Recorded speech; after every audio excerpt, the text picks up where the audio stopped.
Well, hello hyperspace, my name is Davontos and it's time to get hyped because this is some really good Overwatch gameplay, quite recent too, but there's actually a couple of things I want to cover in this video, and it's a whole bunch of changes that happen to multiple heroes, or at least that's going to happen to multiple heroes, and a map change that's kind of hinting at the next Overwatch event. So, let's actually tackle this map change first. If you go to Watch Point Gibraltar, in the final spawn on the defending side, on the final spawn on the defending side, when you're right next to that rocket ship, this is only on the PTR, you know how that room has that little conference meeting table at the very bottom? Well, when you're actually going on attack, what's the defense? Attack? And Watch Point Gibraltar? Man, defense, there we go. Yeah. When you're going on defense, that entire room is completely transparent.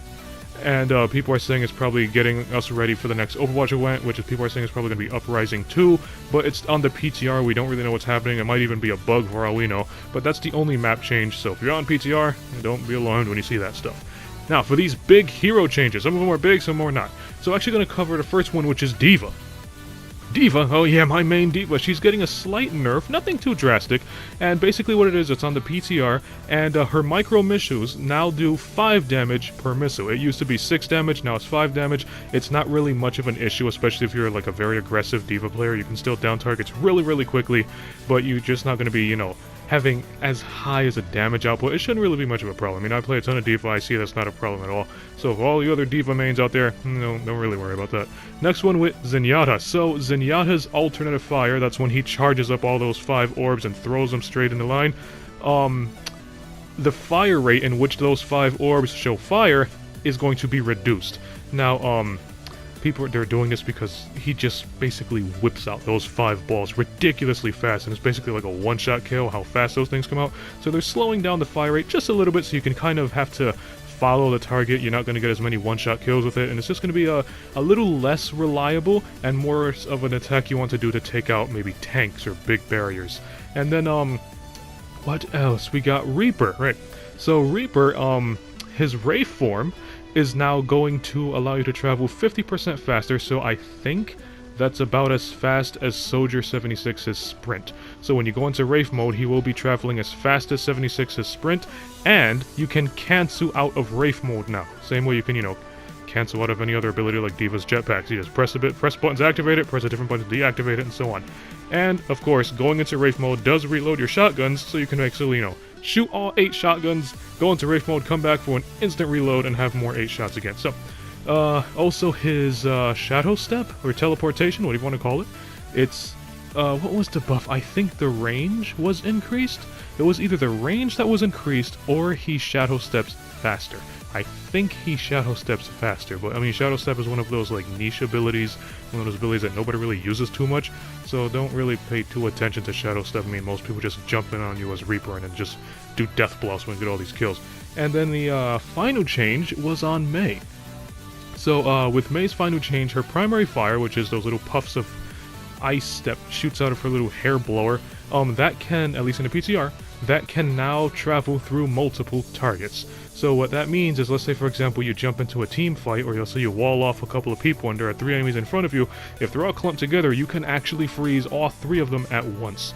And this is actually really, really good because I play a ton of Mei, and this allows for really, really fast team follow-ups. Now the problem that Mei had is, let's actually use this map for example, and if I were to wall off, I'm playing as Mei, and I were to wall off a certain section of a map, and let's say for, there's a Reinhardt, a McCree, and I don't know, maybe like a Soldier who I managed to squeeze through, so there are 3 enemies, 3 enemies against 6 of my teammates. If I'm trying to freeze off Reinhardt, Soldier, and McCree, regardless of how close they are to Reinhardt, they can still engage, and you know, it's basically still going to be an unfair fight for Mei because she's being jumped by 2 other people. Now that her Cryo Freeze can go through multiple targets, she can instantly freeze multiple people regardless if they're standing next to each other or from behind people. So it's gonna be more of a reliable weapon, and on top of that, you know, your teams can follow up since you tend to slow down as you're getting frozen. So it's gonna be really, really good for me. And they're actually making all of these changes to these heroes because they say that they're kind of afraid of a massive tank meta that's going to start with Brigitte, who's coming onto this playstyle, and she has all this armor and a little miniature shield. She's kind of like a miniature tank healer hybrid, and if you think about it, the healers pair very, very well with tanks, so now you have a tank healer hybrid who can pair very well with both tanks and healers, so it's kind of making it like a very tank-heavy meta, and that's what Blizzard is afraid of. That's why they're making all these changes to Mei to allow her to freeze multiple targets, so if it is a tank-heavy meta, Mei can freeze multiple tanks, or multiple people who's hiding within the tanks, and that's why they're doing the same thing to D.Va, because D.Va is a tank, hence he got the little nerf. And, you know, the same thing with Reaper. Reaper can now move faster in Wraith form in case he has to get away from all this big ball of tanky death, and, you know, he can instantly reload his shotguns, and Reaper is just an all-around better fighter in the battlefield because Reaper possibly is the best person to use to counter tanks. So that's why they're making all of these changes to these heroes, and when it comes down to Brigitte, I'm not too sure if she's going to get a buff, if she's going to nerf. She just came out, so we have no idea what she's going to happen to her. I feel like she's not overpowered, actually. She's really easy to counter if you take the right people. Like, you know, Reinhardt is really easy to counter if you got, let's say, like a Pharah or a Junkrat or a Bastion and so on.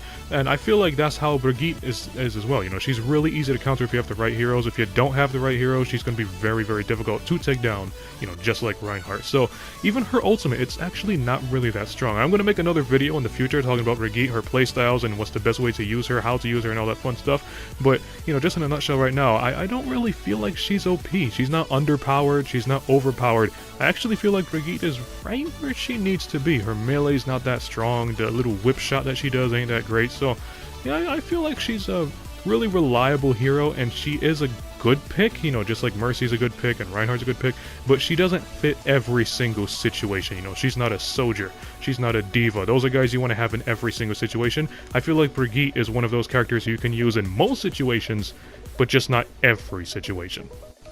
And that's basically about it. I'll leave you guys with the rest of the gameplay. It's almost over, and if you like this video, punch that like button with a mighty force. You can follow me up on Twitter at DavantosMan, and as always, I'll see all of you in the next video. Have a nice day.